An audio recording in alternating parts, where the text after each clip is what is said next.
this 18-year-old guy knows, and he's built a 2 point something million dollar a year agency, and he's actually someone that's coaching me right now on this YouTube channel. He's the one who is helping me grow this community. And so what gives? How is that a kid who's 12 years, I'm not going to say kid, I don't want to be disrespectful, but how is it a young man that is doing really well and is 12 years younger than me that is now my coach? How is it that that's possible? It's because business is less about the physical world and it's more about the mental world. And you may have heard this many times. You may have heard many, many times that, oh, like, business is a mental game. It's all about mindset. And I brushed it off for the longest time because I thought it was just dial or die. So I was cold calling people like crazy and I was just freaking trying to close deals.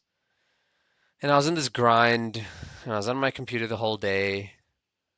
I was barely taking care of my health, eating like crap. On a physical level, that's all my effort was. And on a mental level, I was really just afraid. I was really scared. I was scared of my bills, scared of what my parents would think, when I get married, I'm not going to be able to have kids. I was just scared and I was just holding in mind what I didn't want. And this sucked because, man, it just sucked the joy out of life.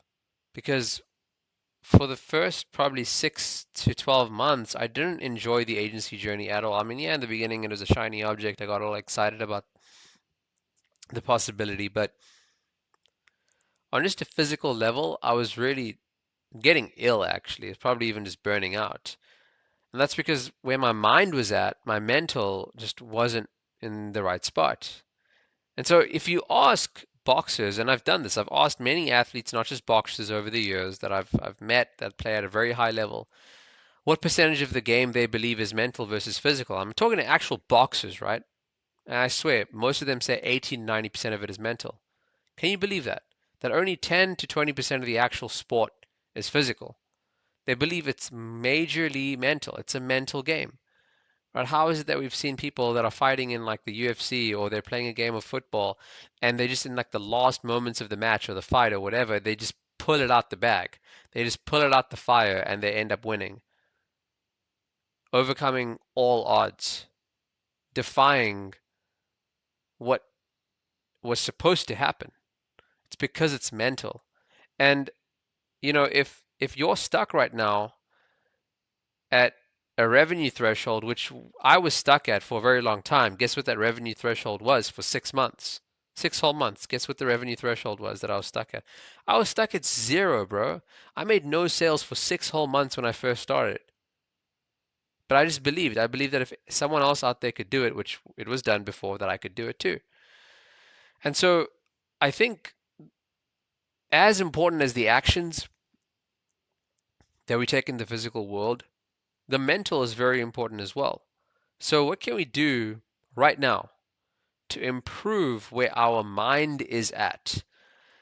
Bro, social media is a freaking drug, which is very ironic because we're social media marketing agencies. But I realized, man, Instagram specifically, I needed to cut that out.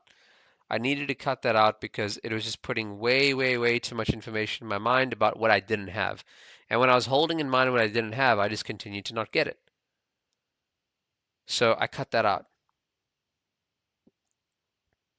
I also cut out,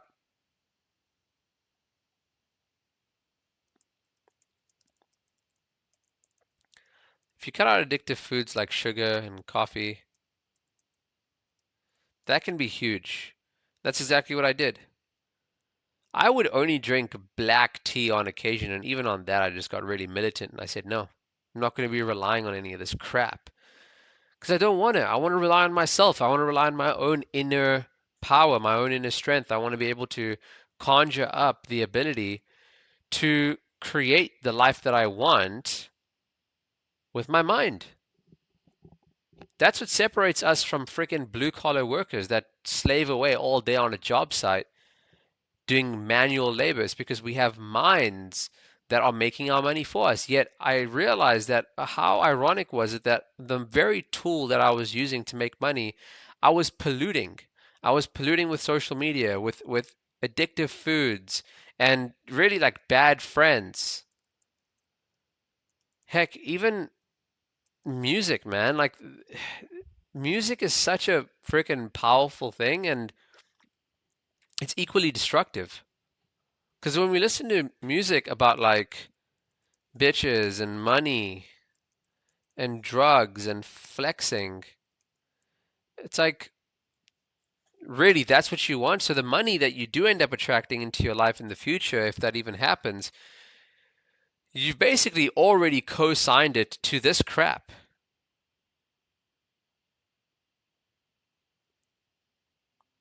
The mind is a very powerful vessel, man.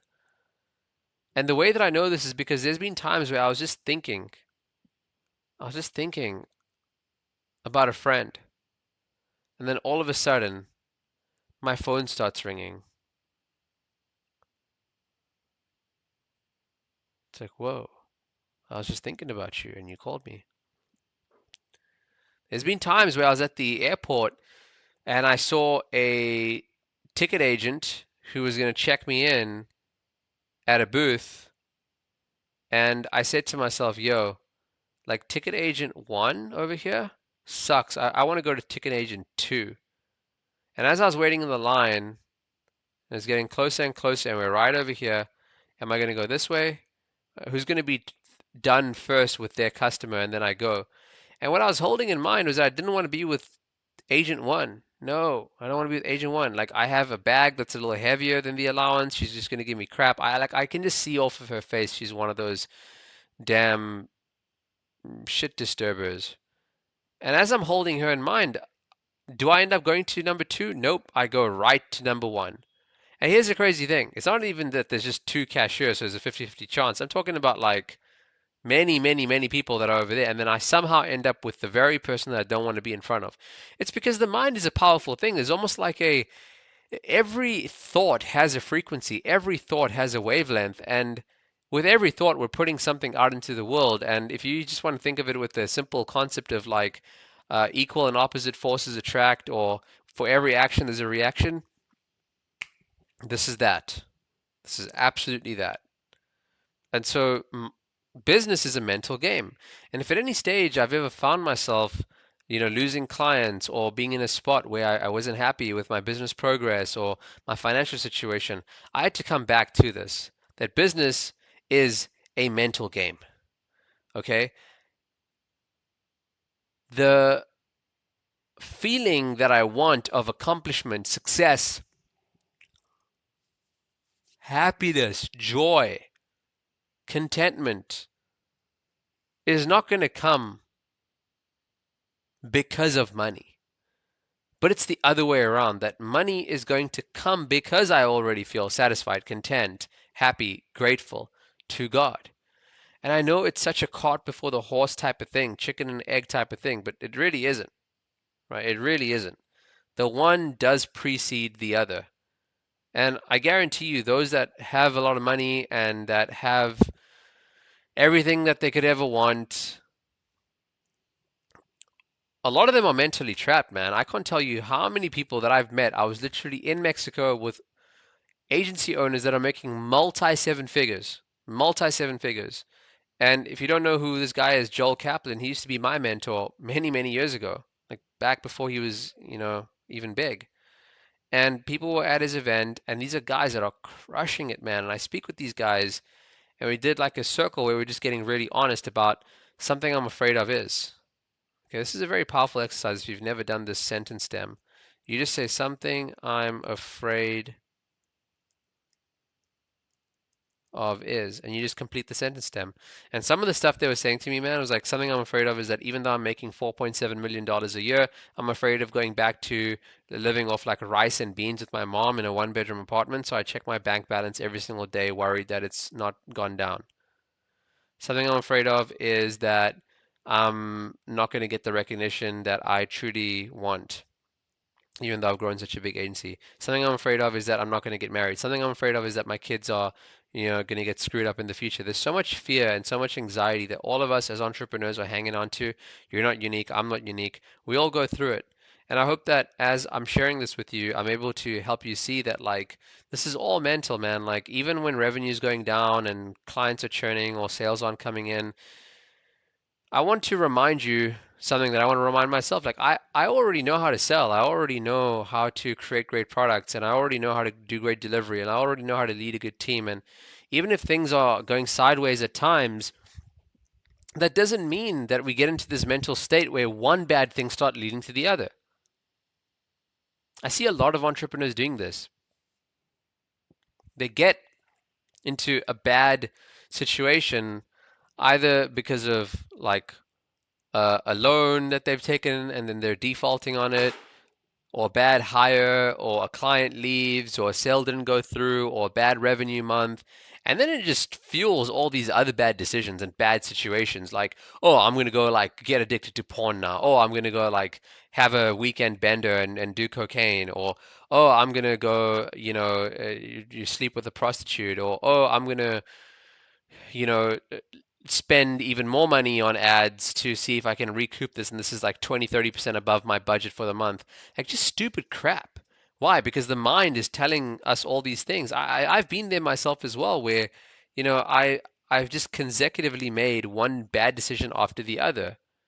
And it's all an addictive cycle. And we can get more into that in future videos, but really I want you to think about what thoughts you are addicted to right now. Are they positive for you and your business, or are they negative? These thoughts that you're so fixated on, are they actually bringing you closer to your goal? That's why I say business, it's a mental game.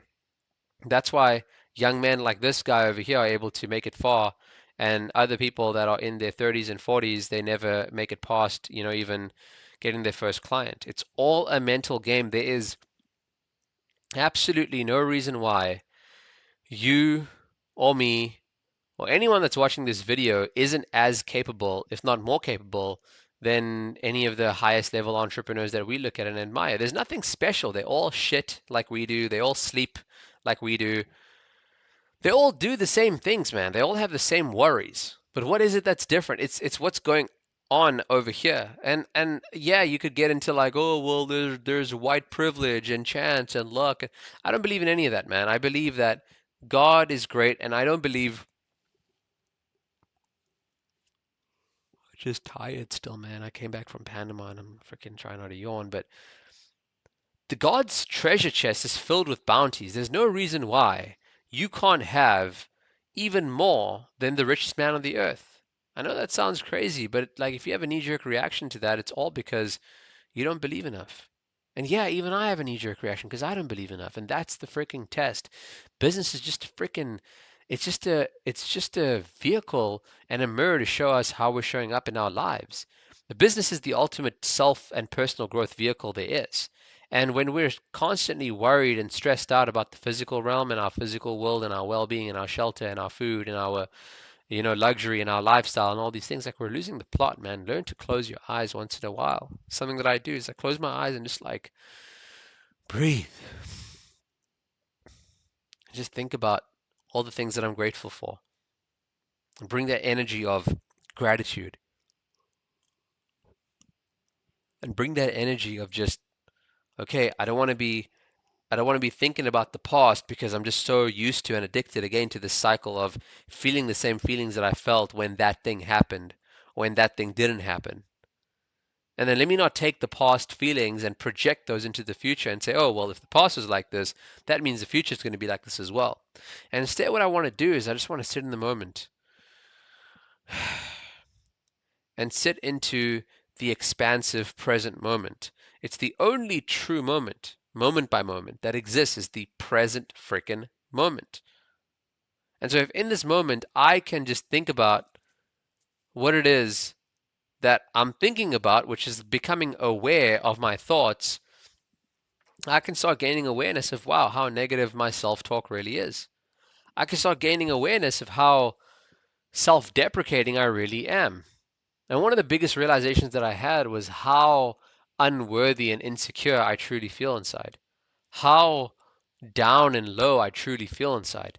And how much I don't think I'm worthy of success. And how much I don't think I'm capable of doing what it is that even other entrepreneurs have done. Like, I'm not that guy. I'm not the guy who has that much revenue. I'm not the guy who has that kind of an influence and brand online. I'm not the guy who lives in these places and has all this. I'm not that guy. Okay. Whether I say I am that guy or not that guy, I'm right. It's all in the frickin' mind. It's all in the mind. Hope you enjoyed this. I'll see you in the comment section.